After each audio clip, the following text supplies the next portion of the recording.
आदाब सलाम, कैसे हैं आप सब। स्वागत है आप सबका AH मिशन टीवी में। कुंभ शुरू हो चुका है दोस्तों। कुछ लोग इस कुंभ में शामिल होकर संगम में पवित्र स्नान करके अपने पापों को धुलने का प्रयास किया है। कुछ इस पुण्य को करने का सोच रहे हैं, तो वहीं बीजेपी इस तैयारी में है कि किस तरह और क्या कुछ करके कुंभ के इस शुभ अवसर में भी हिंदू मुस्लिम की राजनीति किया जाए।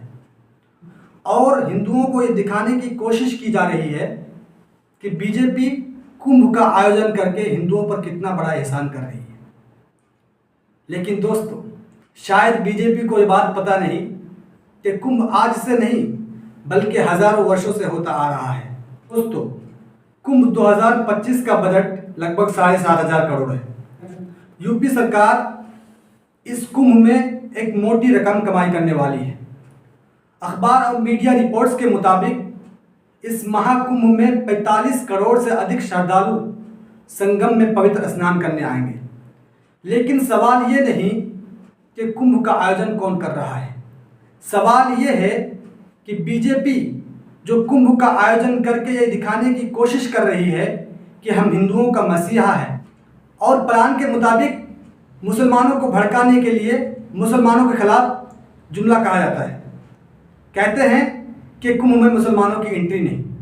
मुबारक हो भाई आपको, मुसलमान कुंभ में क्यों जाएंगे? वो तो मुसलमानों का त्यौहार है नहीं, मुसलमानों का कुंभ में कोई आस्था है नहीं।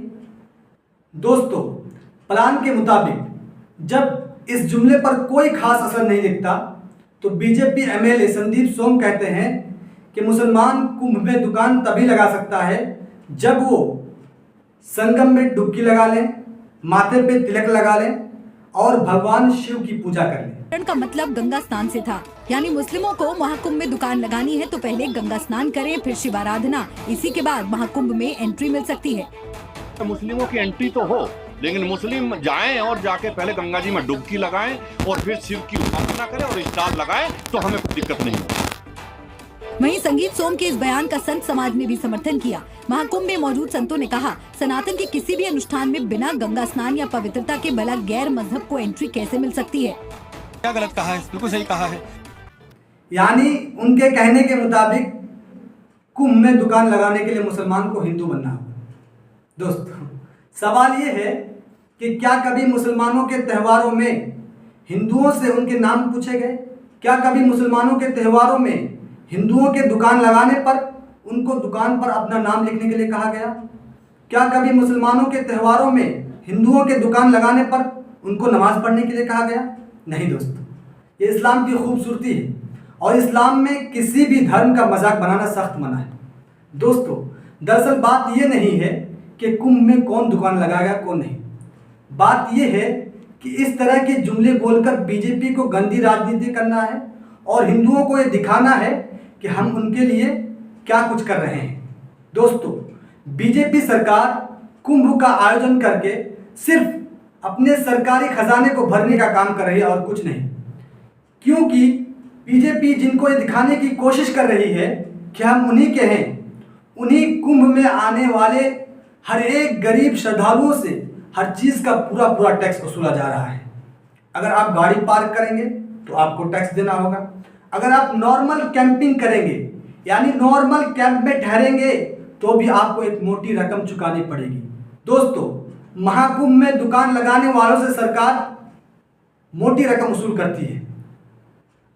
दैनिक भास्कर के एक रिपोर्ट के मुताबिक इस महाकुंभ में सरकार दुकानदारों से जमकर पैसे वसूले हैं। खाने की दुकान से लेकर चाय की दुकान तक, यहाँ तक कि पूजा की सामग्री बेचने वालों से भी वसूली के बाद ही उनको दुकान लगाने की जगह दी गई है। रिपोर्ट्स के मुताबिक एक कचौड़ी की दुकान वाले से 95 लाख तक की वसूली की गई है, तो वहीं एक लड्डू बेचने वाले से 75 लाख तक लिया गया है। दोस्तों, सवाल ये है कि इतने पैसे वसूलने के बाद भी सरकार आने वाले गरीब श्रद्धालुओं के लिए क्या व्यवस्था की है? वीडियोस आपके सामने हैं।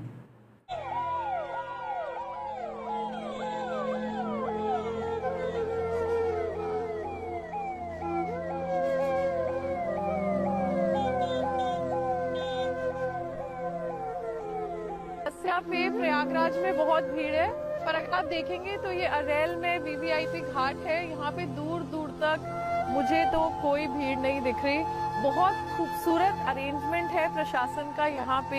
ऐसा नहीं होता, बोल देना चाहिए। वीआईपी लोग आएगा, आम पब्लिक लोग दर्शन नहीं कर पाएगा तो लोग नहीं आएगा, इतना थक के क्यों आएगा?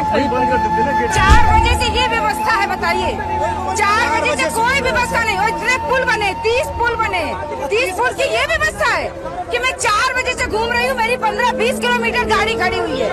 थोड़े आगे जाइए। भाई वीआईपी क्यों जा रहा है? क्या कोई इंसान है? हम इंसान नहीं है क्या? 20 आदमी गिर गया उसके ऊपर, उसका डायबिटीज है, डायबिटीज नील हो गया, हाई प्रेशर भी है। कितना बजे? 3 घंटे बाद में पुलिस आया, मेघालय से आया।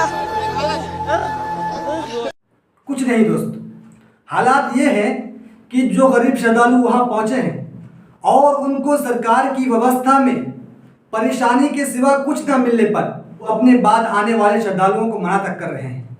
दोस्तों, हकीकत यह है कि कुंभ में जिन गरीबों के लिए व्यवस्था होना चाहिए था, जिन गरीबों को सुविधा मिलना चाहिए था, उनके लिए कोई सुविधा नहीं है, और जो बड़े लोग हैं उनके लिए स्पेशल सुविधा है। तड़प रहे हैं पीछे एम्बुलेंस में, और इनके वीआईपी इनके सुरक्षा कर्मियों के साथ दर्शन करने जा रहे हैं।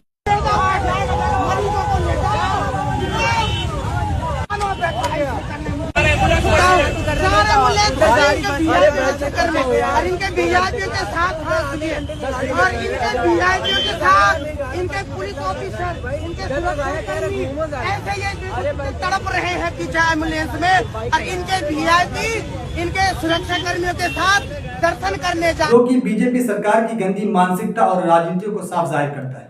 दोस्तों, अगर वीडियो में सच्चाई हो तो वीडियो को लाइक करें, शेयर करें, और AH मिशन टीवी को कामयाब करने के लिए चैनल को सब्सक्राइब करें। धन्यवाद।